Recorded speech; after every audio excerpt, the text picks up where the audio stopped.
Hi friends, இன்றைக்கி நம்ம மஞ்சிஸ்டா soap எப்படி பண்ணுறதுன்னு தான் பார்க்க போகிறோம். வாங்க வீடியோக்குள்ளே போகலாம்.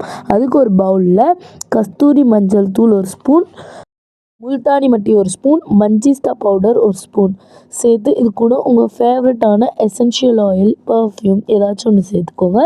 இது கூட கோகோனட் ஆயிலும் கொஞ்சம் சேர்த்துக்கலாம். இப்போது ஆரஞ்ச் சோப் பேஸை நாங்கள் மெல்ட் பண்ணி வச்சுருக்கோம். இது கூட நம்ம செஞ்சு வச்சுருக்க மஞ்சிஸ்டா எக்ஸ்ட்ராக்டை சேர்த்து நம்ம மிக்ஸ் பண்ணிக்கலாம். இது நல்லா மிக்ஸ் பண்ணதுக்கப்புறம் ஆயில் க்ரீஸ் பண்ணி வச்சுருக்க சோப் மோல்டில் நம்ம ஊற்றிக்கலாம். இப்போ பாருங்கள், இது ட்ரை ஆகிடுச்சு. இப்போ வாங்க நம்ம இதை டிமோல்டு பண்ணலாம்.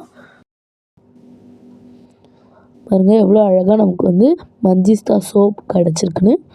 இதே மாதிரி நீங்களும் உங்கள் வீட்டில் ட்ரை பண்ணி பார்த்துட்டு எப்படி இருந்துச்சுன்னு கமெண்ட்டில் சொல்லுங்கள். இந்த வீடியோ பிடிச்சினா லைக் பண்ணுங்கள், ஷேர் பண்ணுங்கள், கமெண்ட் பண்ணுங்கள். மறக்காம சப்ஸ்கிரைப் பண்ணிட்டு பெல் பட்டனையும் கிளிக் பண்ணிடுங்க. பாய்.